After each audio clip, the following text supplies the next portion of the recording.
சிறந்தா உன்னை போல் சோதிக்கப்பட்டா உனக்கும் உதவி செய்வார். பரமன் சிலுவையை நோக்கிப்பார். பிதாவின் மாட்சிமை விளங்கும். நீதியின் கரம் உன்னை தாங்கும். நீதியின் கரம் உன்னை தாங்கும். நீதியின் கரம் உன்னை தாங்கும்.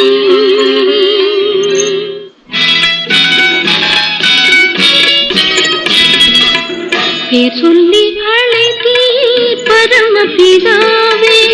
பார்த்தனது என்னை தெரிந்தெடுத்தீர். நீதன் சொந்தம் நானும் அதடிமை. நீதன் சொந்தம் நானும் அதடிமை. பேர் சொல்லி அழைத்தீர்.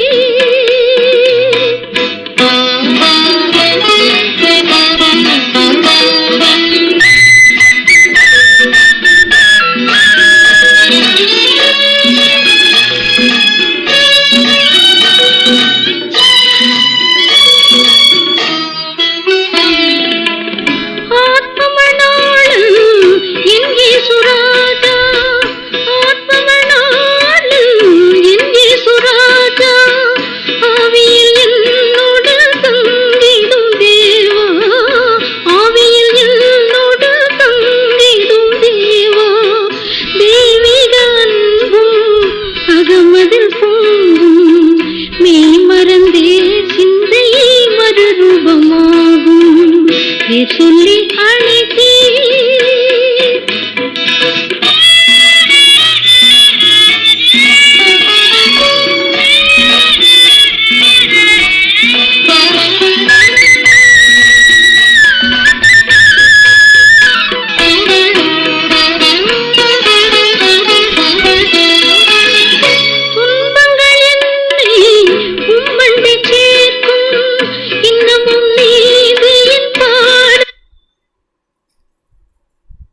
இயேசு கிறிஸ்துவின் நாமத்திலே யாவரையும் வாழ்த்தி வரவேற்கிறோம்.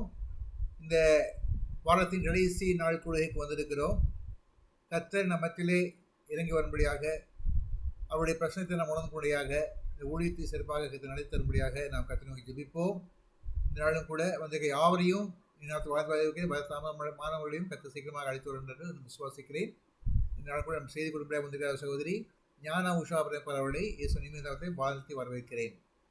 இப்பொழுது கூட சகோதரர் டாக்டர் தேவதாஸ் அவர்கள் ஜெபித்து இந்த ஊழியத்தை ஆரம்பித்து வைப்பார்கள். ஜெபிப்போம். எங்களை நேசிக்கிற நல்ல தகப்பனே, கிருபையாக நீ தந்திருக்கிற நல்ல இந்த மாலை நேர ஜெப ஐக்கியத்திற்காக உமக்கு நன்றி செலுத்துகிறோம். இப்படியாக நாங்கள் ஒரு சிறு கூட்ட மக்களாக முது பாதத்திலே அமர்ந்திருந்தது ஆண்டுடைய சத்தியத்தை கேட்கவும், எங்களுடைய ஜெப விண்ணப்பங்களை உம்மிடத்தில் ஏறெடுக்கவும் தேவரீர் எங்களுக்கு நீ தந்திருக்கிற அருமையான இந்த நல்ல வாய்ப்புகளுக்காக உமக்கு நன்றி செலுத்துகிறோம். உம்மை துதிக்கிறோம், ஸ்தோத்தரிக்கிறோம். இந்த ஜெப ஐக்கியத்தை ஆண்டவரே நீர் உங்கள் கிருபையினால 712 நாள்களாக நடத்தி கொண்டு வந்திருக்கிறீர். அதற்காக உமக்கு நன்றி செலுத்துகிறோம். ஆண்டவரே, இந்த ஜெப ஐக்கியத்தின் மூலமாக எங்களுடைய வாழ்க்கையில நீங்க அநேக விண்ணப்பங்களுக்கு பதில் தந்திருக்கீங்க. அதற்காக உமக்கு நன்றி செலுத்துகிறோம், ஸ்தோத்தரிக்கிறோம், துதிக்கிறோம் தகப்பனே. இந்த நாளிலும் தகப்பனே ஆண்டவரே, உமது வார்த்தைகளை பகிர்ந்து கொள்ளக்கூடிய உமது அடியாலை உமது கரத்திலே நாங்கள் அர்ப்பணிக்கிறோம். தேவரீ, அவர்கள் மூலமாக எங்களுக்கு நீங்க என்ன வார்த்தைகளை கற்றுத்தர வேண்டும் சொல்லி விரும்புகிறீங்களோ அதிலே நாங்கள் கற்றுக்கொள்ளும்படி தேவரீர் எங்களுக்கு கிருபை பாராட்ட வேண்டுமா ஜெபிக்கிறோம் தகப்பனே. உமது சத்தியங்களை விளங்கிக் கொள்ளும்படி ஆண்டவரே எங்களுடைய இருதயத்தையும் எங்களுடைய மனதையும் உமது கரத்திலே நாங்கள் வைக்கிறோம். ஆண்டவரே, நீர்தாமே உமது சத்தியத்தை எங்களுக்கு அவர்கள் மூலமாக விளக்கி ஆண்டவரே நாங்கள் அதை எங்கள் வாழ்க்கையை அத்தியாவசியப்படுத்திக் கொள்ள தேவரீர் எங்களுக்கு கிருபை பாராட்டுங்க. இன்னும் எங்களுடைய ஜெப ஐக்கியத்துல வர தாமதித்திருக்கிற எங்களுடைய சகோதர சகோதரிகளுக்காக நாங்கள் மட்டும் விண்ணப்பிக்கிறோம். தேவரீர் அவர்களையும் சீக்கிரத்தில் வந்து ஐக்கியம் கொள்ளத்தக்கதான கிருபைகளை பாராட்ட வேண்டுமா ஜெபிக்கிறோம் தகப்பனே. ஆண்டவரே, இந்த ஜெப குழுவிலுடைய ஆரம்பல் முதல் முடிவரை ஒரு பிரசனம் எங்களோடு இருக்க வேண்டுமாறு மட்டும் மன்றாடுகிறோம். எங்களுடைய இன்ஸ்ட்ருமெண்ட், எங்களுடைய கருவிகள், எங்களுடைய மைக்ஸ், எவ்ரிதிங் வந்து ஒழுங்காக வேலை செய்வதற்காகவும் ஒழுங்காக நாங்கள் அதை கேட்டு பயனடையத்தக்கதான கிருபைகளுக்கு தர வேண்டுமா ஜெபிக்கிறோம் துதிக்கான மகிமையெல்லாம் உமக்கே செலுத்துகிறோம். இயேசுவின் ஜெபிக்கிறோம் பிதாவே, ஆமென். அமேன். அமேன். கர்த்தருக்கு ஸ்தோத்திரம். இந்த நாளுக்குரிய சிந்தனைக்கு நாம் செல்லும் முன்பதாக இந்த ஒவ்வொரு நாளும் நாம் சிந்திக்கிறதிலே இந்த காலங்கத்திலே நேற்றிலிருந்து ஆரம்பித்த போன ஜெப நாளிலிருந்து ஆரம்பித்ததான காரியமானது ஆவியானுடைய கிரியைகளை குறித்து பார்க்க போகிறோம். அது ரோமர் 8ஆம் அதிகாரத்திலிருந்து பேச ஆரம்பித்திருக்கிறது. இதை போன வாரம் போன ஜெப நாள் நம்ம பார்த்தது நமக்குள்ளே அவர் வாசம் இருக்கிற ஆவியானவர்கள் பார்த்தோம். அவர் நம்ம மேலே அசைவாடும் ஆவியானவராகவும் நமக்குள் கிரியை செய்கிற ஆவியானவர் இருக்கு பார்த்தோம். இப்பொழுது கூட அடுத்தபடியாக நாம் அடுத்த ஸ்டெப்பாக அவர் நம்மை உயிர்ப்பிக்கிற ஆவியானவர் என்ற வார்த்தையை நாம் வாசிக்க போகிறோம். ரோமர் 8ஆம் அதிகாரத்திலே 16ஆம் வசனத்திலே, அன்றியும் இயேசுவை மரித்தோரிலிருந்து எழுப்பினருடைய ஆவி உங்களில் வாசமாயிருந்தால், கிறிஸ்துவை மரித்தோரிலிருந்து எழுப்பினவர் உங்களில் வாசமாயிருக்கிற தம்முடைய ஆவினாலே சாவுக்கு ஏதுவான உங்கள் சரீரங்களை ரட்சிப்பார், உயிர்ப்பிப்பார் என்று போடுவார்கள். உயிர்ப்பிக்கிற ஆவியானவர் நம்ம கூட வாசமாக இருக்கிறாரு. வாசமாக இருக்கிற ஆவியானவர் இப்போ நெக்ஸ்ட் ஸ்டெப் என்ன பண்ணுறாருனாக்கா, நம்மை உயிர்ப்பிக்கிறார். முதலாவதாக ரட்சிக்கப்படும் பொழுது மனத்துக்கு ஏதுவான ஆத்மா உயிர்ப்பிக்கப்படுவது பார்க்குறோம். ரட்சிக்கப்படும் பொழுது முதலாவது மனிதன் என்பவர் ஆவி, ஆத்மா, சரீரம் மூன்றிலுமே இருக்கிறார். இதிலே முதலாவதாக நம்முடைய ஆத்மா ரட்சிக்கப்பட வேண்டும். இயேசுவை அறிந்து கொள்ளும் பொழுது, இயேசு ஏற்றுக்கொள்ளும் பொழுது நம்முடைய அசைவாடும் ஆவியானவர் அவர் என்ன செய்கிறான்னு சொன்னால், மனத்துக்கு ஏதுவாக நம்முடைய ஆத்மாவை உயிர்ப்பித்த ஒரு ஆத்மாவாக மாற்றுகிறார். 5ஆம் அதிகாரம் ரோமர் 5ஆம் 26ஆம் வசனத்தில் பார்க்குறோம். அதனால் பாவம் மரணத்துக்கு ஏதுவாக ஆட்கொண்டது போல கிருபையானது நம்முடைய கர்த்தர் இயேசு கிறிஸ்துவின் மூலமாய் நீதினாலே நித்திய ஜீவனுக்கு ஏதுவாக ஆட்கொண்டது. மனத்துக்கு ஏதுவாக ஆட்கொண்ட அந்த ஆத்மாவை ஆவியானவர் முதலாவதாக உயிர்ப்பித்து அதன் மூலமாக நாம் ரட்சிக்கப்பட கிருபை செய்கிறார். அடுத்தபடியாக அந்த ஆவியானவர் நமக்குள் உட்பிரவேசிக்கிறார். முதலாவது அசைவாடுகிறார். அசைவாடு ரட்சிப்பின் மூலமாக ஆத்மாவை காக்கிறார். இரண்டாவதாக நமக்குள் உட்பிரவேசித்து மனதை புதிதாக்குகிறார். ரோமர் 8:6 பார்க்குறோம். மாம்ச சிந்தை மரணம், ஆவின் சிந்தையோ ஜீவனும் சமாதானமும். ஆகையால் முதலாவதாக நமக்குள் ஆண்டவர் என்ன செய்கிறார் சொன்னாக்கா, நமக்குள் நம்முடைய சிந்தையை மாற்றுகிறார். நம்முடைய ஆத்மாவை மாற்றிய ஆண்டவர் பரிசுத்த ஆவியானவர் இரண்டாம் கிரியானது நம்முடைய சிந்தையை மாற்றுகிறார் சொல்லி பார்க்கிறோம். ஆகையால் இந்த இரண்டாவது காரியத்தை அவர் செய்யும் பொழுது நம்முடைய சிந்தைகள் மாற்றப்படுகிறது. தவறான சிந்தையை விட்டு ஆவிக்குரிய சிந்தைகள் நாம் எடுத்து செல்லப்படுவோம். ஆகையால் நாம் அதிகமாக நம்ம சிந்தையிலே ஒரு மாற்றம் ஏற்படுகிறது.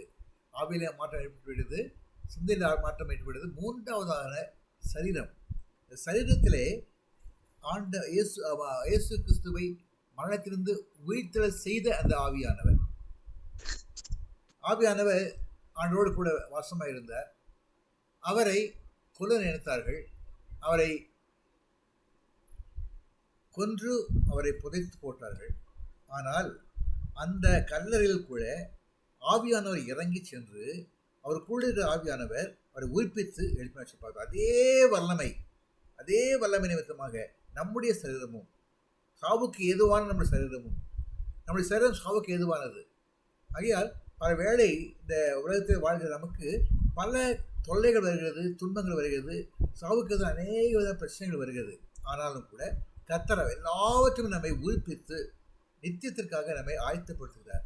ஆகையால் ஆவி, ஆத்மா, சரீரம் மூன்றையும் இதே ஆவியானவர் நமக்குள்ள வாசமாக ஆவியானவர் நம்ம உயிர்ப்பிக்கிறவர்களாக இரண்டாவது காட்சியாக நம்ம பார்க்கிறோம்.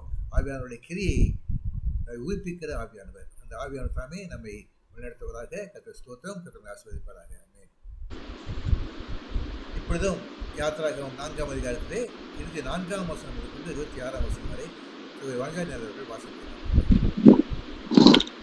எப்படி நாமும் மகிமைப்படுவதாக. வாசிக்க வேண்டிய வேத பாடம் யாத்ராகமம் 4வது அதிகாரம் 24வது வசனம் முதல் 26வது வசனம் வரை. யாத்ராகமம் 4:24 முதல் 26 வரை. வழியிலே தங்கும் இடத்தில் கர்த்தர் மோசேக்கு எதிர்பட்டு அவனை கொல்ல பார்த்தார். அப்பொழுது சிப்போராள் அருக்கான ஒரு கல்லை எடுத்து தன் புத்திரனுடைய நுனித்தோலை அறுத்து அதை அவன் கால்களுக்கு முன்பாக எரிந்து, நீர் எனக்கு இரத்த சம்பந்தமான புருஷன் என்றாள். பின்பு அவர் அவனை விட்டு விலகினார். அப்பொழுது அவள், விருத்த சேதனத்து நிமித்தம் நீர் எனக்கு இரத்த சம்பந்தமான புருஷன் என்றாள் என்பது. வாசிக்க வேண்டிய வேத பாடம் வாசித்தாயிற்று. ஆமென். ஸ்தோத்திரம். இந்த கருக்கான இந்த ஒரு செய்தியை பகிர்ந்து கொள்வதற்கு ஆயத்தமாக வந்திருக்கிற சகோதரி ஞான உஷா அவர்களை வாழ்த்து வரவேற்கிறேன். முதலாவதாக நமக்காக ஒரு பாடல் பாடிவிட்டு, நான் பாவிதான் நீர் என்ற பாடல் பாடிவிட்டு, அதற்கு பிறகு தொடர்ந்து நம்மோடு கூட ஆவியாளர் வெளிப்படுத்தக்கூடியாகவே நம்மோடு கூட அந்த சிப்ராள் என்ற மோசையின் மனைவி குறித்த இதுவரையும் கேள்விப்பட்டதில்லை, வேதத்தில் எந்த இடத்திலும் குறிப்பிடப்படவில்லை. அந்த மலர்ந்த குறித்து பார்த்தோம். பிறகு அந்த மகளுடைய வாழ்க்கை குறித்து அந்த புறம் பார்க்கிறோம்.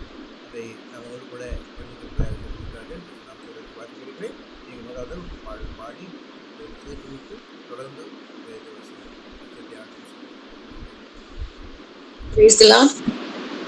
நான் பாவிதானாலும் நீ மாசற்றரத்தம்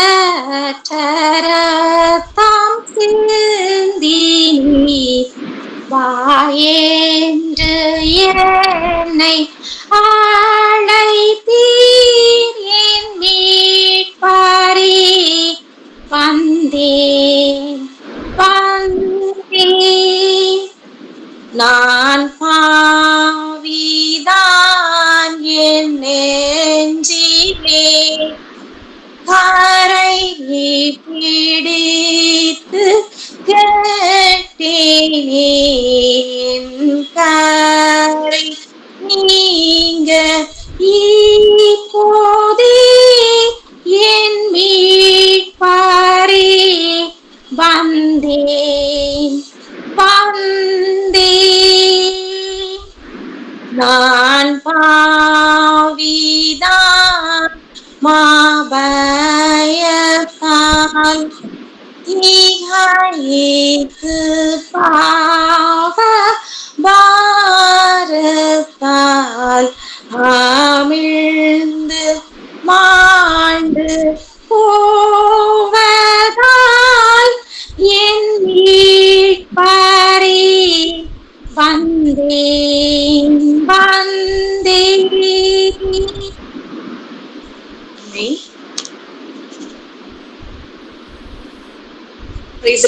அவருடைய பரிசுத்த நாமத்துக்கு ஸ்தோத்திரம் உண்டாவதாக. இன்றும் கூட நாம் தியானிக்கும்படியாக நமக்கு குறிக்கப்பட்ட தலைப்பு மோசேயின் மனைவியாகிய சிப்போராள். இந்த சிப்போராள் யாருடைய மகள் அப்படின்னு பார்க்கணும் அப்படின்னா, மீதியான் தேசத்து ஆசாரியனாகிய எத்திரோ என்பவரின் மகள். மோசே இந்த சிப்போராளை எப்படி மணந்து கொண்டார் அப்படின்னு நம்ம பார்த்தோம் அப்படின்னா, பார்வோன் எகிப்து தேசத்துல பார்வோன் என்ன செய்யறாரு அப்படின்னா, எபிரேய ஸ்திரீகள் ஆண் பிள்ளைய அவங்க பிறந்தா, அவங்களுக்கு ஆண் பிள்ளை பிறந்தா அந்த ஆண் பிள்ளை எல்லாவரையும் கொலை செய்யணும் அப்படின்னு சொல்லிட்டு கட்டளையிட்டாங்க. ஆனா அந்த மோசையுடைய தாய் என்ன செய்யறா, 3 மாதம் வரைக்கும் மோசைய ஒழித்து வைக்கிறா. அதன் பின்பு அழகான நாள்பட்டியை செய்து அந்த நதியில வைக்கிறா. அப்போ அங்க பார்வோனுடைய குமாரத்தி அங்க ஸ்நானம் பண்ண வரும்போது அவ மோசையை எடுத்து வளர்க்கிறான். மோசை வளர்ந்து பெரியவனான போது ஒரு எபிரேயனை கொன்று போடுறான்.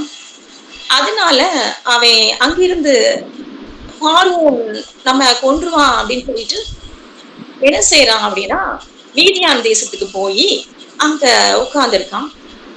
அந்த நேரத்துல தண்ணீர் துறவண்டையில உட்கார்ந்து இருக்கும் போது அங்க ஆசாயன், மீதியான் தேசத்து ஆசானுடைய குமார்த்திகள் ஆடுகளை மேய்த்து கொண்டு வராங்க.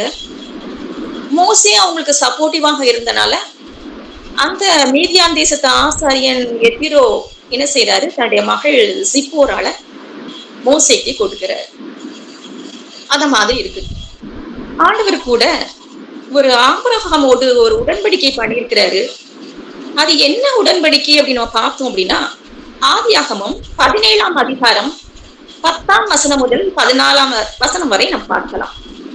ஆதியாகமம் 17:11 நம்ம பார்த்தோமானால், உங்கள் நுனித்தோலின் மாம்சத்தை விருத்த சேதனம் பண்ண கடவீர்கள், அது எனக்கும் உங்களுக்கும் உள்ள உடன்படிக்கைக்கு அடையாளமாய் இருக்கும் அப்படின்னு சொல்லிட்டு கர்த்தர் ஆபிரகாமோட உடன்படிக்கை பண்றாரு. அந்த விருத்த சேதனம் அந்த ஆண் குழந்தை பிறந்த ஆண் குழந்தை எல்லாருக்கும் பிறந்து 8ஆம் நாள்ல பண்ணணும் அப்படின்னு சொல்றாரு. அதே மாதிரி ஆதியாகமம் 17ஆம் அதிகாரம் 14ஆம் வசனத்துல நம்ம பார்த்தோம் அப்படின்னா, நுனித்தோலின் மாம்சம் விருத்த சேதனம் பண்ணப்படாதிருக்கிற நுனித்தோளுள்ள ஆண் பிள்ளையா இருந்தால் அந்த ஆத்துமா என் உடன்படிக்கையை மீறினபடினால் தன் ஜனத்தை இராதபடிக்கு ஆட்கொண்டு போவான் அப்படின்னு சொல்றார். இந்த உடன்படிக்கையை நம்ம பார்த்தோம் அப்படின்னா, சிப்போரால் கூட மோசே சொல்லி இருந்திருப்பாரு. ஆனா சிப்போரால் அதை கண்டுகிடல. ஏன்னா அவ இருந்தது கணவன் வீட்டுக்கு வரல, மாமனார் மாமியார் கூட இருந்தா சொல்லியிருப்பாங்க, எங்க குடும்பத்துல இந்த மாதிரி கர்த்தர் சொன்னாரு, இது மாதிரி செய்யணும் அப்படின்னு சொல்லிட்டு இருப்பாங்க. அவளும் அதை ஃபாலோ பண்ணிருப்பாங்க. அவ இருந்தது தகப்பன் வீட்டுல, அதனால அவங்க தகப்பன் தாய்க்கெல்லாம் அது தெரியாது. அதனால சிப்போராலும் கண்டுகிடல. ரெண்டாவது மோசே எப்படிப்பட்டவர் அப்படின்னு நம்ம பார்க்கணும் அப்படின்னா, அவர் திக்குவாயும் மந்தனாவும் உள்ளவர். எல்லாமே லேட்டா தான் சொல்லுவாரு. அவர் ஏதாவது எக்ஸ்பிரஸ் பண்ணணும் அப்படின்னா அவருக்கு லேட்டா தான் வரும். ஒருவேளை 8 நாள் முடிந்த விருத்த சேதனம் 8ஆவது நாள் பண்ணணும். ஆனா அவர் 8 நாள் முடிந்த பிறகு கூட ஆண் பிள்ளை பிறந்திருக்கு, கெட்ஸ்தோம் பிறந்திருக்கிறாரு. அவர் 8 நாள் முடிந்த பிறகு கூட சொல்லி இருந்திருக்கலாம் இந்த இத சிப்போராளுக்கு. இப்போ ஆண்டவர் முச்செடியில மோசைக்கு தரிசனமாக்கி மோசே மோசே அப்படின்னு சொல்லிட்டு 2 தடவை பேர் சொல்லி அழைத்து இஸ்ரவேல் ஜனங்களை அந்த எகிப்தியரின் அடிமைத்தனத்துல இருந்து மீட்கும்படியாக யாரை தேர்ந்தெடுக்கிறார் அப்படின்னா மோசேய தேர்ந்தெடுக்கிறார். மோசே என்ன செய்யறாரு அப்படின்னா, இந்த மாதிரி போய் எத்திரோவுடைய மாமனாட்ட பெர்மிஷன் வாங்குறாரு. சகோதரெல்லாம் பார்த்துட்டு வரேன்னு சொல்லிட்டு பெர்மிஷன் வாங்குறாரு. வாங்கிட்டு தன் மனைவியாக சிப்போரால கூட்டிட்டு போறாரு. போற வழியில என்ன ஆகுதுன்னு நம்ம பார்த்தோம் அப்படின்னா, நம்ம வேதத்தை வாசிச்சாங்க, நம்ம டேனியல் சித்தி அவர்கள் வேதம் வாசிச்சாங்க. அதை நம்ம பார்த்தோம் அப்படின்னா, கர்த்தர் மோசேய கொல்ல பாக்குறாரு. அப்போ சிப்போரால் என்ன செய்யறா அப்படின்னா, ஒரு கற்கான ஒரு கல் எடுக்கிறான், எடுத்து தன் புத்திரனுடைய நுனித்தோலை அறுக்கிறான். அறுத்து அந்த மோசையுடைய கால்களை எரிந்து, நீர் எனக்கு ரத்த சம்பந்தமாகிய புருஷன், ரத்த சம்பந்தமான புருஷன் அப்படின்னு சொல்றா. அப்போ அவன் விலகி போறாரு, அவனை விட்டு விலகிறாரு. அப்பொழுது அவள் திரும்பவும் சொல்றா, விருத்த சேதன நிமித்தம் நீர் எனக்கு ரத்த சம்பந்தமான புருஷன் அப்படின்னு சொல்றான். அப்போ இந்த விருத்த சேதன நிமித்தமாக சிப்போரா என்ன செய்யறா, தன் கணவனை காப்பாற்றிட்டா. அப்போ திரும்ப நம்ம பாக்குறோம் அப்படின்னா, இயேசு நம்மோட ஒரு புது உடன்படிக்கை பண்ணியிருக்கிறாரு. அது என்ன அப்படின்னு நம்ம பார்த்தோம் அப்படின்னா, சிப்போரால் விருத்த சேதனம் பண்ணி தன் கணவரை காப்பாற்றுகிறாள். இது ஒரு பழைய உடன்படிக்கை. இப்போ கர்த்தராகிய இயேசு கிறிஸ்து நம்மோடு ஒரு புது உடன்படிக்கை பண்ணியிருக்கிறாரு.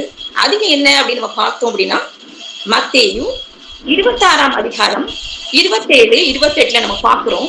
பின்பு பாத்திரத்தையும் எடுத்து ஸ்தோத்திரம் பண்ணி அவர்களுக்கு கொடுத்து, நீங்கள் எல்லாரும் இதிலே பானம் பண்ணுங்கள், இது பாவ மன்னிப்பு உண்டாகும்படி அநேகருக்காக சிந்தப்படுகிற புது உடன்படிக்கைக்குரிய என்னுடைய ரத்தமா இருக்கிறது அப்படின்னு ஆண்டவர் சொல்றார். அப்போ எதுக்காக ஆண்டவர் நமக்கு ரத்தம் சொல்லியிருக்கிறாரு? நம்முடைய பாவங்களை சுத்திகரிப்பதற்காக ஆண்டவர் ரத்தம் சொல்லியிருக்கிறார். அந்த ரத்தத்துக்குள்ளாக நாம அவரை விசுவாசிச்சு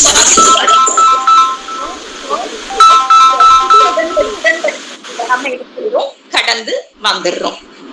அப்போ ஃபர்ஸ்ட் சிப்போராள் இதை பார்த்தோம் அப்படின்னா, எதை ஆயுதமாக பயன்படுத்துறாள் அப்படின்னு, பழைய உடன்படிக்கை அந்த விருத்த சேதனம் பண்ணுவதற்கு எதை ஆயுதமாக பயன்படுத்துறா அப்படின்னு நம்ம பார்த்தோம் அப்படின்னா, ஒரு ஷார்ப் ஸ்டோன், கருக்கான ஒரு கல்லை எடுக்கிறா. அப்போ இன்றைக்கும் கூட நாமும் கூட 1 யோவான் 1:7 நம்ம பார்த்தோம் அப்படின்னா, அவருடைய குமாரனாகிய இயேசு கிறிஸ்துவின் ரத்தம் சகல பாவங்களையும் நீக்கி, பின்பாக்கத்துல நம்ம பார்த்தா தெரியும், அவருடைய குமாரனாகிய இயேசு கிறிஸ்துவின் ரத்தம் சகல பாவங்களை நீக்கி நம்மை சுத்திகரிக்கும் அப்படின்னு சொல்றோம்.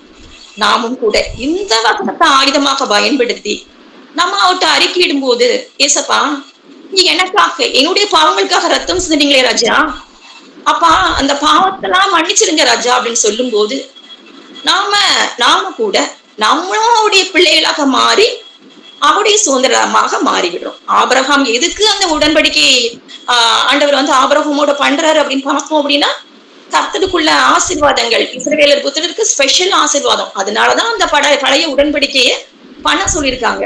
பூமித்தோடைய மாம்சம் விருத்தசேதனம் பண்ணப்படணும்னு சொல்லியிருக்காங்க. இன்னைக்கு ஆண்டவர் என்ன சொல்றாரு அப்படின்னா, எனக்காக இங்க உங்களுக்காக பாவ மன்னிப்பு உண்டாக்கும்படி அநேகருக்காக சிந்தப்படுகிற என்னுடைய ரத்தமா இருக்கிறோம். அப்போ நம்முடைய பாவங்கள் மன்னிக்கப்படணும்னா நாம கூட இந்த ஆயுதமாக பயன்படுத்தி, எப்படி சிப்போராள் வந்து அந்த கருக்கான கல்ல ஆயுதமாக பயன்படுத்தி விருத்த சேதனம் பண்ணினாலோ, அது போல நம்ம இந்த வார்த்தையை பயன்படுத்தி நம்ம ஆண்டோட ஜெபிக்கும் போது நாமும் கூட நம்முடைய பாவங்கள் மன்னிக்கப்பட்டு அந்த புது உடன்படிக்கைக்குள்ளாக நம்ம என்ன செய்யறோம், கடந்து வரோம்.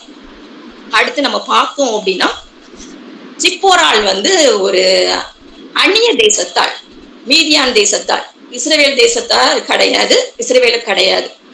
ஆனா அவ அந்த தன புத்திரனுக்கு அந்த விருத்த சேதனம் பண்ணதன் மூலமாக கர்த்தருடைய ஆசீர்வாதத்துக்கு என்ன செய்யறா, ஆபிரகாமுடைய ஆசீர்வாதத்துக்கு அவளும் தகுதியாகி அதுக்கு சமீபமாய் வந்து விட்டாள். நாமும் கூட அதுதான் எபேசியர் 2ஆம் அதிகாரம் 13ஆம் வசனத்துல நம்ம பார்த்தோம் அப்படின்னா, எபேசியர் 2:13 நம்ம பார்த்தோம் அப்படின்னா, முன்னே தூரமா இருந்த நீங்கள் இப்பொழுது கிறிஸ்து இயேசுவுக்குள் கிறிஸ்துவின் ரத்தத்தினாலே சமீபமானீர்கள் அப்படின்னு சொல்லிட்டு நம்ம பார்க்கிறோம். முன்னாடி நம்ம என்ன செஞ்சோம், தூரமா இருந்தோம், அவருக்குள்ளாக வரவே இல்லை. இன்னைக்கு நம்ம சமீபமாயிட்டோம். எப்படி சமீபமாயிட்டோம் அப்படின்னா, நம்மளோட பாவங்கள் எல்லாம் அவருடைய ரத்தத்தால கழுவப்பட்டு அவருடைய சுதந்திர அவருடைய பிள்ளைகளாக மாறி நாம என்ன செஞ்சிட்டோம், இயேசு கிறிஸ்துவுக்கு சமீபமாயிட்டோம் அப்படின்றத இந்த வசனம் சொல்லுது. அடுத்து நம்ம பார்த்தோம் அப்படின்னா, சிப்போராளுக்கு ஒரு நம்பிக்கை இருந்துச்சு. எப்படி என்ன நம்பிக்கை இருந்துச்சு, நம்ம இந்த பழைய உடன்படிக்கையாக இந்த விருத்த சேதனத்தின் நிமித்தமாக நம்ம கணவரை காப்பாற்றிடலாம் அப்படின்னு சொல்லிட்டு அவளுக்கு ஒரு நம்பிக்கை இருந்துச்சு. அதனாலதான் அவ டக்குன்னு ஷார்ட் ஸ்டோனை எடுக்கா, தன் புத்திரனுடைய நுனித்தோலை அறுக்கிறான், விருத்த சேதனம் பண்றான். ஆண்டோடைய கர்த்தருடைய சுதந்திர வாட்டியாக அவளும் அந்த இஸ்ரவேலுக்குள்ள பிளெஸிங்ஸ அவளும் பெற்றுக்கிறான். அத மாதிரிதான். அப்போ இதுக்கு முந்தின வசனத்துல நம்ம பார்த்தோம் அப்படின்னா, வேதத்துல என்ன சொல்லுது அப்படின்னா, அப்போ சிப்போராளுக்கு எப்படி நம்பிக்கை வந்துச்சோ, இன்னைக்கு நமக்கும் கூட அவருடைய ரத்தத்துக்குள்ளாக வரும்போது நாமும் அவருடைய தேவனுடைய ராஜ்யத்துல சேருவோங்கிற நம்பிக்கை நமக்கும் இருக்குது. எபேசியர் 2:12 என்ன சொல்றதுன்னு பார்த்தோம் அப்படின்னா, அக்காலத்திலே கிறிஸ்துவை சேராதவர்களும் இஸ்ரவேலுடைய காணியாட்சிக்கு புறமானவர்களும் வாக்குத்தத்தின் உடன்படிக்கைகளுக்கு அந்நியரும் நம்பிக்கை இல்லாதவர்களும் இவ்வுலகத்தில் தேவனற்றவர்களுமாயிருந்த நீங்கள் அப்படின்னு சொல்லி, அப்போ நம்ம அக்காலத்துல எப்படி இருந்தோம், உடன்படிக்கை நம்பிக்கையே இல்லாம இருந்தோம். இன்னைக்கு இயேசு கிறிஸ்துவின் ரத்தம், அவருடைய ரத்தத்தால நம்ம பாவங்கள்லாம் கழுவப்படும் போது என்ன நம்பிக்கை இருக்கு, தேவராஜ்யத்தை நாம சேர்ந்துருவோம் அப்படிங்கிற நம்பிக்கை நமக்கு இருக்கு. அடுத்து நம்ம பார்த்தோம் அப்படின்னா, சிப்போராள் வந்து ரொம்ப அதிகமான தைரியம் உள்ள ஒரு பெண்ணாக காணப்பட்டார். எந்த பெண்ணுமே அப்படி செய்ய மாட்டாங்க. அவங்களால அந்த பிள்ளைக்கு அவ வந்து அழும், சின்ன பிள்ளை, அந்த கல்லை எடுத்து ஷார்ட் ஸ்டோனை எடுத்து நுனித்தோலை விருத்தசேதனம் பண்ணும்போது கட் பண்ணும்போது அந்த பிள்ளைக்கு வலிக்கும், அழும். அதனால தாயால அதை வந்து பண்ண முடியாது. எனக்கு தெரிந்த ஒரு சகோதரி சொன்னாங்க, அவங்களுடைய கிராண்ட் சன் பேரன் என்ன செஞ்சானா, கை சூப்புனானா, உடனே அவங்க லைட்டா அந்த கையில விரல்ல சூடு போட்டாங்கன்னா, அதுக்கப்புறம் அவன் வந்து அந்த பழக்கத்தை விட்டுட்டானா. அப்புறம் அவங்க சொல்லிட்டு திரும்ப திரும்ப சொல்றாங்க, தாயால செய்ய முடியாதுமா, அதெல்லாம் தாயால செய்ய முடியாதுமா அப்படின்னு திரும்ப திரும்ப சொல்லிட்டே இருந்தாங்க. ஆமா, சிப்போராள் கூட அவளால அந்த புத்திரனுக்கு அதை கட் பண்ண முடியாதுதான், அவனுக்கு வலிக்கும், அது எல்லாமே தெரியும். இருந்தாலும் அந்த புருஷனை காப்பாற்றணும் அப்படின்னு ஒரு தைரியம் இருந்தனால அவ என்ன செஞ்சுட்டா, அவ தைரியமா அந்த விருத்த சேதனம் பண்ணா. அதான் நம்ம எபிரேயர் 10ஆம் அதிகாரம் 20ஆம் வசனத்துல நம்ம பார்த்தோம் அப்படின்னா, அந்த மார்க்கத்தின் வழியாய் பிரவேசிப்பதற்கு அவருடைய ரத்தத்தினாலே நமக்கு தைரியம் உண்டாயிருக்கு. யாருடைய ரத்தத்தினால, இயேசு கிறிஸ்துவின் ரத்தத்தினால நமக்கு இந்த தைரியம் கிடைச்சிருக்கு. சிப்போராளுக்கு தைரியம் கிடைச்ச மாதிரி இன்னைக்கும் நம்ம எதுல தைரியமா இருக்கணும் அப்படின்னு சொல்லிட்டு நம்ம பார்ப்போம் அப்படின்னா, வெளிப்படுத்தல் 12ஆம் அதிகாரம் 11ஆம் வசனத்துல, வெளிப்படுத்தல் 12:11 பின்பாகத்துல நம்ம பார்த்தோம் அப்படின்னா வேதம் என்ன சொல்றது அப்படின்னா, ஆட்டுக்குட்டியின் ரத்தத்தினாலும் தங்கள் சாட்சியின் வசனத்தினாலும் அவனை சாத்தானை ஜெயித்தார்கள் அப்படின்றது. அப்போ இன்னைக்கு நம்ம தைரியமா யார ஜெயிக்கணும் ஆண்டவர் சொல்றாரு? சாத்தானை ஜெயிக்கணும். சாத்தானுக்கு என்ன வேலை அப்படின்னு பார்த்தோம் அப்படின்னா, நம்ம இன்னைக்கு ரத்தத்தால கழுவப்பட்டுட்டோம். நம்ம பாவங்கள் எல்லாம் எப்படி சிப்போரால் நுனித்தோலை அறுத்தாலும் அதே மாதிரி நம்ம பாவங்கள் எல்லாம் அறுத்து நம்ம அவருடைய ரத்தத்தால கழுவப்பட்டு புது உடன்படிக்கைக்குள்ளாக வந்துட்டோம். சாத்தான் பார்ப்பான், இவா எந்த பாவத்தை விட்டு வந்தா எதுல பலவீனமா இருக்கா அப்படிங்கிறது நல்லாவே தெரியும். அதனால என்ன செய்வான் சாத்தான்? அதையே திரும்ப திரும்ப கொண்டு வந்து எப்படியாவது நம்மளை விழத்தள்ளி நரகத்துல கொண்டு போட்டுறணும் அப்படிங்கறதுதான் அவனுடைய வேலை. அப்போ இன்னைக்கு அவரோட ரத்தத்தால நம்ம கழுவப்பட்டுட்டோம். அப்போ நம்ம எதுல தைரியமா இருக்கணும் அப்படின்னா, இந்த சாத்தான ஆட்டுக்குட்டியின் ரத்தத்தினாலும் தங்கள் சாட்சியின் வசனத்தினாலும் பரலோகத்துல உள்ளவங்க ஜெயித்தார்கள் அப்படின்னு சொல்லிட்டு நம்ம பார்க்கிறோம். அப்போ அவருடைய ரத்தத்தால அந்த சாட்சியின் வசனத்தினால நம்மளால இந்த தைரியமா இருந்து சாத்தான ஜெயிக்க முடியும். நம்ம என்ன சொல்லணும்? வேதம் சொல்றது, தேவனால் பிறந்தேவனும் பாவம் செய்யான், பாவம் செய்யாதபடி தன்னை காக்கிறான், பொல்லாங்கன் அவனை தொடான். அப்போ பொல்லாங்கன் நம்ம தொடக்கூடாதுன்னு நம்ம நினைச்சா நம்ம கண்டிப்பாக நம்ம பாவம் செய்யக்கூடாது. அவரோட ரத்தத்தால கழுவப்பட்டுட்டோம், புதிய உடன்படிக்கைக்குள்ளாக வந்துட்டோம். அடுத்து யோவான் 3ஆம் அதிகாரம் 5ஆம் வசனத்துல நம்ம பார்த்தோம் அப்படின்னா, இயேசு பிரயோஜனமாக ஒருவன் ஜலத்தினாலும் ஆவினாலும் பிறவாவிட்டால் தேவனுடைய ராஜ்யத்தில் பிரவேசிக்க மாட்டான் என்று மெய்யாகவே மெய்யாகவே உனக்கு சொல்லுகிறேன் அப்படின்னு சொல்றாரு. மெய்யாகவே மெய்யாகவே ஒரு 2 டைம்ஸ் சொல்றாரு. ஆனா எப்போ நம்ம தேவனுடைய ராஜ்யத்தில் பிரவேசிப்போம் அப்படின்னு என்ன சொல்றாரு அப்படின்னா, ஜலத்தினால பிறந்திருக்கணும், ஆவினாலையும் பிறந்திருக்கணும் அப்படின்னு சொல்றாரு. ஜலத்தினால பிறந்திருக்கிறது அது என்னது அப்படின்னா, நம்ம சும்மா ஞானஸ்நானம் பெறதில்லை, அவருடைய ரத்தத்தால கழுவப்பட்டு அவரை விசுவாசிக்கும் பொழுது நம்ம என்ன செய்யறோம்? நிச்சயமாக அவருடைய பிள்ளைகளாக மாறி விடுறோம். அப்போ அவருடைய சுதந்திரராக மாறி விடுறோம். பரலோகராஜ்யத்தை நம்ம சுதந்திரிச்சுக்கலாம். ஆவியினால பிறக்கிறதுனா என்னது? பரிசுத்தாவியின் அபிஷேகத்தை நம்ம பெற்றிருக்கணும். அந்த பரிசுத்தாவியானவர் தான் நமக்கு ஒரு புது பலன் கொடுத்து, நமக்கு ஒரு தைரியத்தை கொடுத்து என்ன செய்வார் அப்படின்னா, சாத்தான கொண்டு வர சோதனைகளெல்லாம் ஆனவர் பாதுகாத்து நம்மளே அந்த சாத்தானது ஜெயம் பெற்று பரலோகராஜ்யத்துக்கு சேர்றதுக்கு அந்த பரிசுத்த ஆவியானவர் நமக்கு வேதம் சொல்லுகிறது. இந்த பரிசுத்த ஆவியானவர் எல்லாவற்றையும் போதித்து நம்ம கண்டித்து உணர்த்துவார் அப்படின்னு சொல்லிட்டு வேதம் சொல்லுது. அந்த பரிசுத்த ஆவியானவர் தான் இன்னைக்கு கூட அந்த டாபிக் எனக்கு கொடுக்குற மெசேஜஸ் எல்லாம் நான் சூஸ் பண்ணதே கிடையாது. நம்முடைய மூத்த ஊழியர்கள் தான் எனக்கு சூஸ் பண்ணி கொடுத்ததை நான் ப்ரிப்பேர் பண்ணும்போது என்னால் ஃபீல் பண்ண முடியும், நல்லா உணர முடியும் பரிசுத்த ஆவியின் வழிநடத்தல் இருக்குதுன்னு சொல்லிட்டு. பைபிள் நாலேஜ் எல்லாம் உண்மையிலே எனக்கு கிடையவே கிடையாது. நான் ஊழியக்காருடைய மனைவியும் கிடையாது, ஊழியக்காருடைய மகளும் கிடையாது. ஆனா ஆண்டவருடைய இந்த மெசேஜ் ப்ரிப்பேர் பண்ணும்போது எனக்கு நல்லா தெரியும், பரிசுத்தாவியானவர் தான் இதெல்லாம் சொல்லி கொடுத்துவார். அந்த கண்டித்து உணர்த்துகிறாரு, சகலவற்றையும் உங்களுக்கு போதித்து கண்டித்து உணர்த்துவார் அப்படின்ட்டு வேதம் சொல்லுதே. அத மாதிரி பரிசுத்தாவியானவர் எனக்கு சொல்லி கொடுக்கறத கண்டிப்பாக நான் ஃபீல் பண்ணுவேன். இந்த மெசேஜ்ல அதிகமாக நான் ஃபீல் பண்ணதை என்னால புரிஞ்சுக்கிட முடிஞ்சுது. அப்போ அதனால எல்லாரும் என்ன சொல்லுவாங்க அப்படின்னா, ஞானஸ்நானம் பெறணும், சும்மா ஞானஸ்நானம் பெற்றா போதாது, ஆனா மனம் திரும்பினாதான் அதுல காரியமே இருக்கு. அதே மாதிரி எந்த சர்ச் போறோம், எந்த சபைக்கு போறோம் அப்படிங்கறதுலாம் ஒரு காரியம் கிடையாது, ஒரு மேட்டரே கிடையாது. நம்ம சிஎஸ்ஐ சர்ச்சுக்கு போகலாம், நம்ம அசம்பிளிஸ் ஆஃப் காட், அங்கே பிரைவேட் ஏதாவது இண்டிபெண்டன்ட் சர்ச்சஸ் எங்கனாலும் போகலாம்.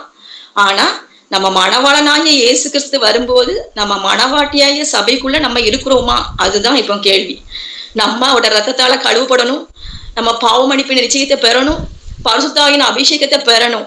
அப்பனா அந்த சிப்போரால் சொல்றா, என்ன சொல்றா, அந்த நுனித்தோலை அறுத்து நம்ம மோசையுடைய புருஷனுடைய காலில் எரிந்து என்ன சொல்றா, நீர் எனக்கு ரத்த சம்பந்தமான புருஷன்.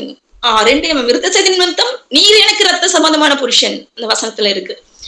அதே மாதிரி நாமும் கூட இன்றைக்கு அவர் என்ன சொல்றாரு அப்படின்னா, புது உடன்படிக்கைனா பாவங்களை ரட்சித்து நம்முடைய பாவங்களை கழுவப்படுறதுக்காக தான் அவர் நமக்காக என்ன செஞ்சிருக்காரு, ரத்தம் செஞ்சிருக்கிறாரு.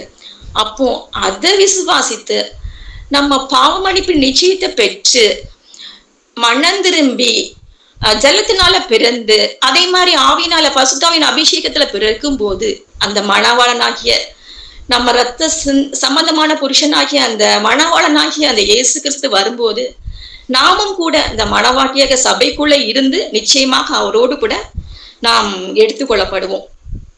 அதுதான் கடைசியாக நம்ம பார்த்தோம் அப்படின்னா, ஷிப்போரால் என்ன செய்யறா அப்படின்னா, டக்குன்னு தைரியமா விருத்தி சேதனம் பண்ணி அவன் என்ன செய்யறா, தன் புருஷனை காப்பாற்றி புருஷனை அவர் கணவர் மோசே அவர் ரொம்ப ஹெசிடேட் பண்றாரு. இருந்தாலும் அவரை ஆண்டவர் கூட அதை கொல்ல பாக்குறாரு.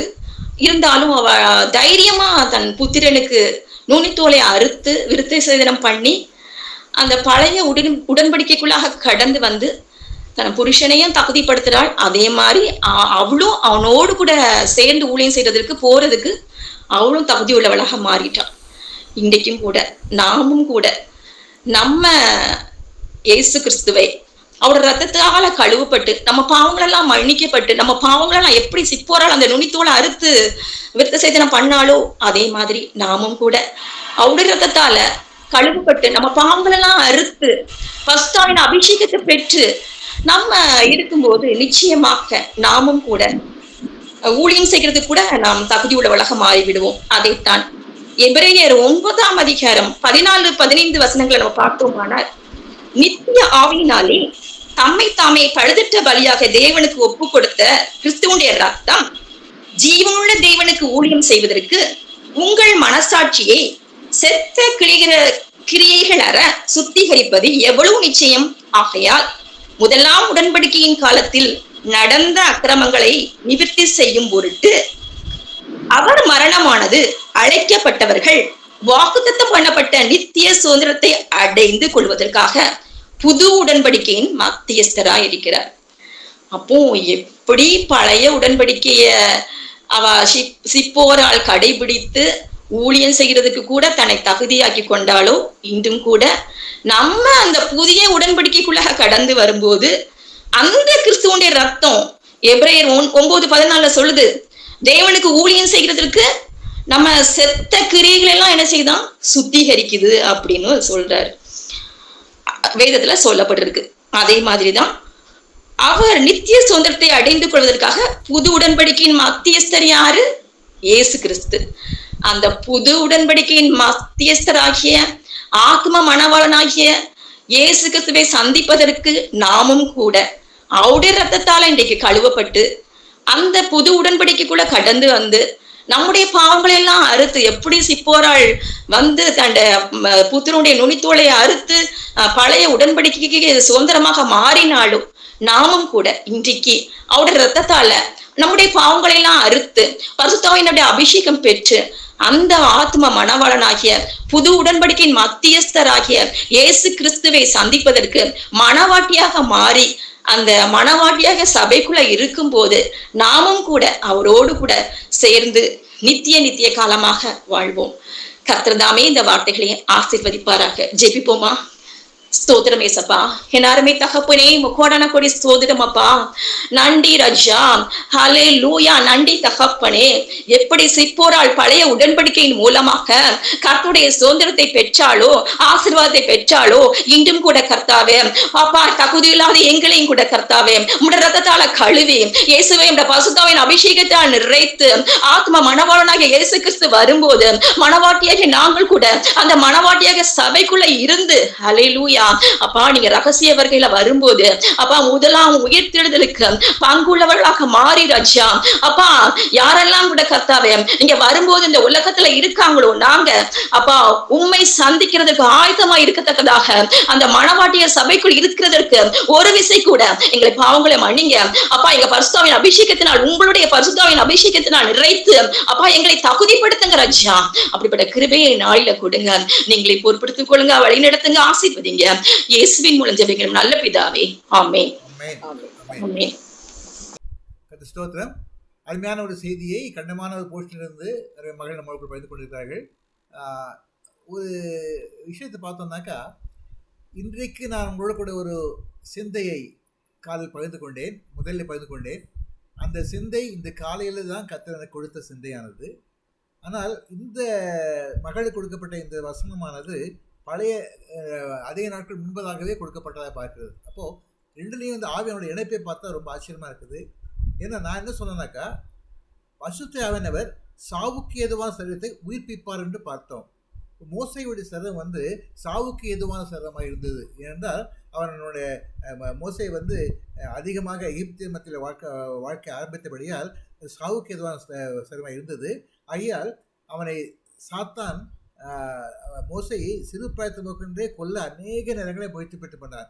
அந்த சரீரத்தை ஏற்றுக்கொள்ள அவன் பிடித்துக்கொள்ள உயிர்ப்பிக்கப்படாதபடியாக அதை தனக்கென்று ஆயத்தப்படுத்தபடியாக அதை முயற்சி பண்ணான். பிறந்த பொழுது பார்வம் மூலமாக அவனுக்கு சாவு வர்றதுக்கு ஆயத்தமாக இருந்தது. அதுக்கு பிறகு அந்த கூடையிலே போடப்பட்ட பொழுது எப்பொழுதும் அந்த கூடை புரளலாம். அப்பொழுது கூட சாத்தான் ட்ரை பண்ணி பார்த்தா முடியலை. அதுக்கு பிறகு பார்த்தோம்னாக்கா இந்த இடத்துல கர்த்தர் அவனை ஊழித்திலிருந்து பிரித்தெடுத்த பிறகு கூட சாவுக்கேதான ஒரு வியாதி அவனுக்குள்ள வந்தன்னு சொல்லி பார்க்குறோம். கடைசியில் பார்த்தோம்னாக்கா யூதா அதிகாரத்தில் நம்ம பார்க்குறோம். அங்கே வந்து மோசையுடைய சரீரத்தை வந்து பிசாசானவன் உரிமை பாராட்டுறான்னு பார்க்குறோம். அந்த இடத்துல பார்த்தோம்னாக்கா அந்த மிகாவேல் தூதன் வந்து போராடி கர்த்தர் உன்னை கடந்து கொள்ள சொல்லி அந்த பிசாவோட போராடி தான் அந்த சரீரத்தை எடுத்துக்கொண்டு பரவல் செல்ல முடிந்தது சொல்லி பார்க்குறோம். ஸோ அவ்வளவாக அவன் மரணத்தின் முன்பும் மரணத்தின் பின்புமாகவே அவன் சரீரத்திற்காக பிசாஸ் போராடி கொண்டே இருந்தான். இந்த இடத்துல இந்த போராட்டத்திற்கு தேவையானது வந்தது இரத்தத்தின் உடன்படிக்கை. அதை இதான் முக்கியமாக காண்பிக்கிறது. இரத்தத்தின் உடன்படிக்கை இது ஆபிரகாம் மூலம் கொடுக்கப்பட்ட உடன்படிக்கை. அந்த உடன்படிக்கைக்காக இந்த இடத்துல நினைவுபடுத்துகிறார்கள். அதுக்கு பிறகு பார்த்தோம்னாக்கா மோசே மூலமாகவே கொடுக்கப்பட்ட அந்த காளையின் இரத்தத்தின் உடன்படிக்கை இரண்டாவது உடன்படிக்கை.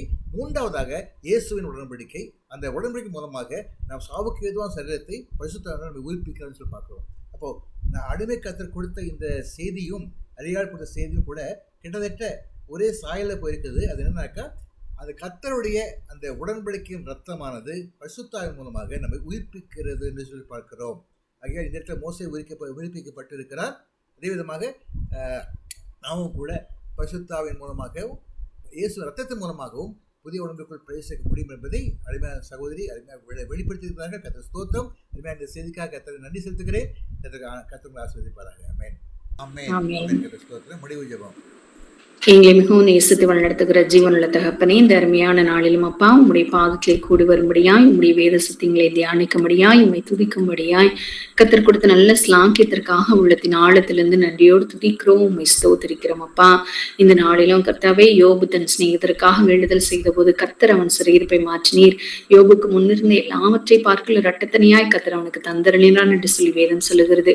ஆமென். ஆண்டவரே, இவ்வளவு நேரம் உம்முடைய சமூகத்திலே பாரத்தோடு காத்திருந்து ஆண்டவரே பல்வேறு காரியங்களுக்காக நாங்கள் ஜெபித்திருக்கிறோம் அப்பா. என் தேவன் ஜெபத்தை கேட்கிறவர், ஜெபத்திற்கு பதில் கொடுக்கிற தேவனாய் கடந்து வந்திருக்கிறபடியால் உம்மை துதிக்கிறோம், உம்மை ஸ்தோத்திரிக்கிறோம் அப்பா. இந்த நாளிலும் செய்தி கொடுத்த அருமையான சகோதரிக்காக உம்முடைய பாதத்துல நாங்கள் ஜெபிக்கிறோம். அவங்களுடைய குடும்பங்களுக்காக உம்முடைய சமூகத்திலே நாங்கள் ஜெபிக்கிறோம் அப்பா. அன்பு சகோதரி என்னென்ன காரியங்களுக்காக உம்முடைய சமூகத்திலே காத்திருந்து ஆண்டவரை ஜெபிக்கிறாங்களோ கர்த்ததாமே அப்பா அவங்களுடைய ஜெபத்தை கேட்டு கர்த்தர் அவங்க வாழ்க்கையில ஒரு அற்புதத்தை செய்யும்படியா உங்களுடைய கரத்திலே நாங்கள் தாழ்த்தி தருகிறோம். கர்த்தர் பெரிய காரியங்களை செய்யுங்க தகப்பனே. இந்த நாளிலும் ஆண்டவரே இந்த கூடுகளை இணைந்த ஒவ்வொருவருக்காகவும் உள்ளத்தின் ஆழத்துல இந்த நன்றியோடு துதிக்கிறோம், உம்மை ஸ்தோத்திரிக்கிறோம் அப்பா. இந்த நாளில் வர தடைப்பட்டவர்களுக்காகவும் கூட இந்த வேளையில நாங்கள் ஜெபிக்கிறோம். தடைகளை நீக்கி போட்டு வருகிற நாட்கள்ல ஆண்டவரே இந்த லிங்க்ல வந்து இணைந்து கொள்ள கர்த்தர் நீர் கிருபை பாராட்டி அருள்படியாய் கூட நாங்கள் ஜெபிக்கிறோம். கர்த்தர் ஆண்டவரே ஒவ்வொருவருடைய மன விருப்பங்கள் வாஞ்சிகளை அறிந்திருக்கிற தேவன், என்னென்ன தேவைகளை கர்த்தர் நீங்க அறிந்திருக்கிறீங்க ராஜா. Jehovah Jireh you are a provider God என்று சொல்லி வேதம் சொல்லுகிறது. ஆமென் ஆண்டவரே. அப்பா அப்படியாக கர்த்தர் ஆண்டவரே எங்களுடைய தேவைகளை சந்தித்து ஆண்டவரை நீர் சந்தோஷப்படுத்தி அருளுகிற கிருபைகளுக்காக கோடான கோடி நன்றி செலுத்துகிறோம், உம்மை துதிக்கிறோம், உம்மை ஸ்தோத்திரிக்கிறோம். இந்த நாளிலும் ஆண்டவரை நாங்கள் சபைக்காக, ஊழியர்களுக்காக, ஊழியர்களுக்காக, எங்களுடைய ஜெபக்குழுவில் உள்ள வீரர்களுக்காக, ஆறுதல்களுக்காக, இன்னுமாக கர்த்தாவே சரீரத்துல நல்ல சுகத்திற்காக, குழந்தை பாக்கியத்திற்காக நாங்கள் பாரத்தோடு ஜெபித்தோம் அப்பா. கர்த்தர் நீர் ஜெபத்தை கேட்டு ஆண்டவரே ஜெபத்திற்கு பதில் கொடுக்கிற தேவனாய் இருக்கிறபடியால் உம்மை துதிக்கிறோம், உம்மை ஸ்தோத்திரிக்கிறோம். கர்த்தர் ஒவ்வொருவர் வாழ்க்கையிலும் அற்புதங்களை செய்து சந்தோஷப்படுத்துங்க தகப்பனே. இந்த நாளிலும் நாளும் ஆண்டவரே ஜெப ஊழியம் தடையின்றி நடைபெற கர்த்தர் நீங்க கிருபை பாராட்டினீங்க, அதற்காக ஸ்தோத்திரம். கடந்த 700 நாட்களுக்கு மேலாக கர்த்தர் இந்த ஜெபத்தை நீங்க நடத்தி கொண்டு வந்திருக்கிறீங்க, அதற்காக கோடான கோடி நன்றி செலுத்துகிறோம் ஐயா. உம்மை துதிக்கிறோம், உம்மை ஸ்தோத்திரிக்கிறோம் ஆண்டவரே. இது ஆண்டவரே அப்பா ஸ்தோத்திரி, இது உம்மாலதான் ஆண்டவரே இந்த காரியம் ஆண்டவரே அப்பா நேர்த்தியா நடைபெற்றது, அதற்காக கோடான கோடி நன்றி. உம்மை துதிக்கிறோம், உம்மை ஸ்தோத்திரிக்கிறோம். இந்த ஊழியம் கர்த்தாவே இன்னும் விருத்தியடைய கர்த்தர் நீங்க கிருபை பாராட்ட முடியாது கூட நாங்க உங்களுடைய சமூகத்துல இந்த ஊழியத்தை முற்றிலுமாக ஒப்பு கொடுத்து ஜெபிக்கிறோம். கர்த்தர் நீங்க பொறுப்படுத்திக் கொள்ளுங்க, ஆசீர்வதிங்க ஆண்டவரே. இந்த ஜெபத்தை ஆண்டவரே அப்பா எடுத்து நடத்துகிற டேனியல் சாருக்காக மனஜமனத்திற்காக உம்மை துதிக்கிறோம், உம்மை ஸ்தோத்திரிக்கிறோம். நல்ல சரீரத்தில் நல்ல சுகபலன் ஆரோக்கியத்தை கொடுத்து இன்னும் உற்சாகமாக ஆண்டவரே இந்த ஊழியங்களை ஆண்டவரே ஈடுபட்டு ஆண்டவரே அநேக ஆலோசனைகளை கொடுத்து கத்ததாமே நீ நடத்துகிற கிருபைகளுக்காக கோடான கூடி நன்றி செலுத்துகிறோம். உம்முடைய வருகை பரியந்தம் இந்த ஊழியம் நடைபெற கர்த்தர் நீர் உதவி செய்கிற கிருபைகளுக்காக கோடான கூடி நன்றி செலுத்துகிறோம் அப்பா. எல்லா துதிகன மகிமை நாங்கள் உமக்கே கொடுக்கிறோம், இயேசுவின் மூலம் பிதாவே, ஆமென். ஆமென். கர்த்தருடைய ஜெபத்தை எழுப்போம். பரமன்றிருக்கிற எங்கள் பிதாவே, நாமம் பரிசுத்தப்படுவதாக, உம்முடைய ராஜ்யம் வருவதாக, உம்முடைய சித்தம் பரமண்டலத்தில் செய்யப்படுவது போல பூமியிலும் செய்யப்படுவதாக. அன்றன்றுள்ள அப்பத்தை எங்களுக்கு இன்று தாரும். எங்கள் விரோதமாய் குற்றம் செய்ய நாங்கள் நினைக்கிறது போல எங்கள் குற்றங்களுக்கு மன்னியும். எங்களை சோதனைக்குள் பிரவேசிக்க பண்ணாமல் தீமையை ரட்சித்துக் கொள்ளும். ராஜ்யமும் வல்லமையும் மகிமையும் என்னென்றைக்கு முடிவுகளே, ஆமென். கர்த்தராகிய இயேசு கிறிஸ்துவின் கிருபையும் தேவனுடைய அன்பும் பரிசுத்த ஆவியானவருடைய திவ்ய ஐக்கியமும் இன்றும் என்றுமாக நம்மளோடு இருப்பதாக, ஆமென். என் ஆத்துமாவே கர்த்தரை ஸ்தோத்திரி, என் முழுமே அவ பரிசுத்த நாமத்தை ஸ்தோத்திரி. அவர் செய்த சகல உபகாரங்களையும் மறவாதே, அவர் செய்த சகல உபகாரங்களையும் மறவாதே. என் ஆத்துமாவே கர்த்தரை ஸ்தோத்திரி, என் முழுமே அவ பரிசுத்த நாமத்தை ஸ்தோத்திரி ஸ்தோத்திரி. ஆமென். கர்த்தருக்கு ஸ்தோத்திரம். அருமையான இந்த நாளிலே கூட வந்து எங்களோடு கூட இணைந்து ஜெபித்த யாவருக்கும் இயேசு நாமத்தில் நன்றி செலுத்துகிறேன். விசேஷமாக செய்து கொடுத்த மகளையும் கர்த்தர் ஆசீர்வதித்து இன்னும் அதிகமாக அவருடைய ஊழியத்தை பெருக செய்வாராக. வருகிறதான அடுத்த வாரத்தின் முதல் ஜெப நாளிலே செவ்வாய்க்கிழமை அன்று சகோதரன் ஜி ஜெபத்துறை அவர்கள் நம்மோடு கூட யுஸ்து எனப்பட்ட அந்த மகனை குறித்தும் அவருடைய ஊழியத்தை குறித்து நம்மோடு பகிர்ந்து கொள்வார்கள். வாருங்கள், வந்து பங்கு பெறுங்கள், நம்ம யாரும் இணைந்து கர்த்தரை மகிமைப்படுத்துவோம். கர்த்தர் ஸ்தோத்திரம். யாவருக்கும் நன்றி. கர்த்தர் ஆசீர்வதிப்பதாக. ஆமென்.